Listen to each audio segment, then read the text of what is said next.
हमारी कमजोरी, हमारी शराफत को चौराहे पे मजाक मत बनाओ। बार बार मत जगाओ कि 800 साल मुसलमानों ने हमारे ऊपर खून किया है। यह सनातनी के अगर कान में चला गया और उसको समझ आ गया कि 800 साल बार बार यह आदमी बताता है कि हमारे गुलाम रहे हैं, हिंदुओं की औरतें हमारे हरम का हिस्सा थीं और हिंदू मर्द तो हमारा सिर्फ नौकर था और हमारी गंदगी साफ करता था, यह सनातनियों की समझ में आ गया तो एक तो अभी कानून से लिया है, पूरे 30,000 वापस लेंगे, ध्यान रखना। अभी सिलसिला शुरू हुआ है, हमने तो फिर भी कोर्ट के माध्यम से शुरू किया है। जिस दिन पागल हो गए हम तो मथुरा भी आएगा और काशी भी आएगी और 30,000 आएंगे और फिर बताएंगे कि तुमने इस देश में एक भी मस्जिद अपने हाथ से नहीं बनाई, तुमने हर मंदिर तोड़ा और उसके ऊपर गुम्मद बना दी, तुमने कुछ नहीं बनाया।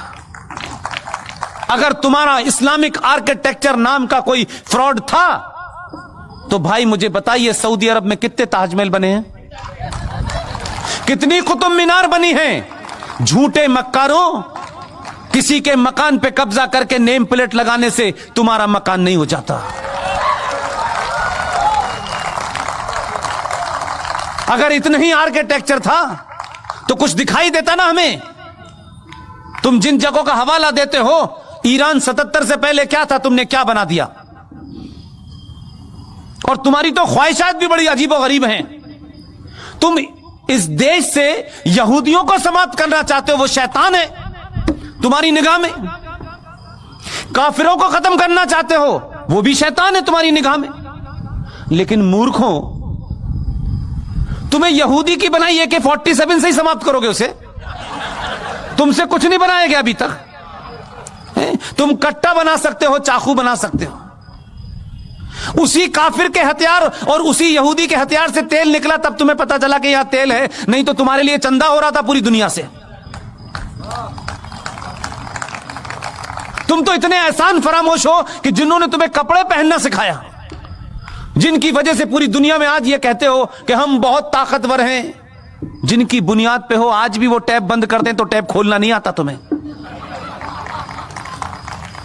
चटाई और लोटा लेकर के अल्लाह को याद करने से कुछ नहीं होता। और आप इतने मक्कार हैं, इतने बुज़दिल हैं, आपका ईमान तो उस दिन पता चल गया कि आप रहते हिंदुस्तान में हैं, लेकिन आपका दिल धड़कता है फलस्तीन के मुसलमान के लिए, जिससे आपका कोई रिश्ता नहीं है।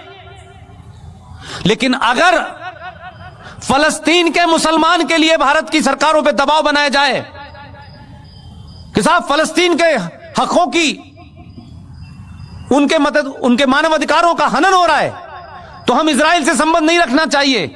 आपने भारत की बौनी सरकारों को सामने दबा दिया होगा, डरा दिया होगा कि भारत की सरकार इजराइल के साथ संबंध न रखे, क्योंकि आपको तकलीफ होती है कि वहां जो आतंकवादी हैं, जो हमास है, जो इजराइल के लोगों से लड़ती है। आप मुझे बताइए, आपकी सारी ईमानदारी, साहब की ताकत कहां चली गई, जब इसी मुल्क के बॉर्डर से लगता हुआ एक मुल्क है चीन,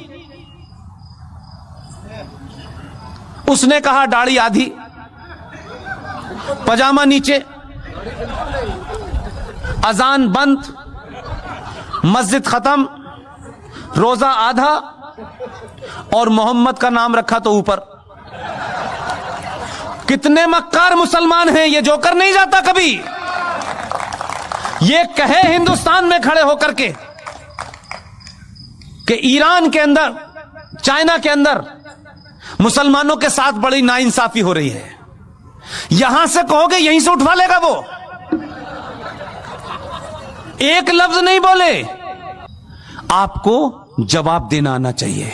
ये जो ताकतें हैं जिन्होंने इस देश में हिंदू मुस्लिम भाईचारे की आड़ में इस देश को मुसलमानों ने खोखला कर दिया। केरला बन गया, कोई मुसलमान नहीं बोला।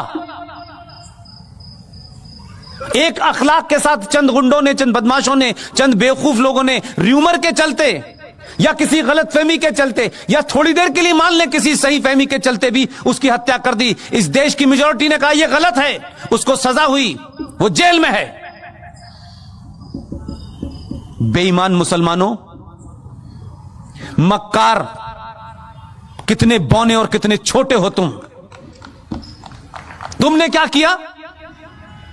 5.5 लाख कश्मीरी हिंदू पंडितों को, जहां मुसलमानों का राज था, आपने उनकी पूजा पद्धति के कारण मस्जिदों और कुरान का सहारा लिया।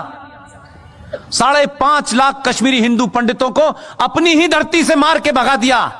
हिंदुस्तान में एक भी मुसलमान, दाढ़ी वाला और बेदाढ़ी वाला, लिबरल, मॉडर्न, बॉलीवुड से लेकर के आसाम तक एक भी मक्कार मुसलमान नहीं निकला जिसने यह कहा हो कि भारत की धरती के ऊपर यह कैसे हो सकता है, कैसे इन कश्मीरी पंडितों को मारा गया, इनका कसूर क्या था, यह बताओ। एक नहीं खड़ा हुआ, चुपचाप हो गए, ये होने दिया। लेकिन बार बार बीच में निकल में आते, हमारे साथ बड़ी ज्यादती हो रही है, अभी तो शुरू हुई है। इसलिए मैं बार बार कहता हूं, आप अपने फंडों को क्लियर रखें, किसी गफलत के शिकार ना हो। ये जो इस्लामिक आतंकवाद इस देश में है, जिसे कॉन्स्टिट्यूशनली, सोशली, पॉलिटिकली इस देश में बढ़ावा दिया गया है, ये जो घर वापसी आप कहते हैं, घर वापसी तो होनी चाहिए, लेकिन ये वो घर वाली वापसी जिसमें आप बिजी हो, उसमें मैं बिजी नहीं हूं। ये घर वापसी 1947 से होना शुरू हो गई है। अभी 35 पे 370 गया है, मंदिर वापस आया है।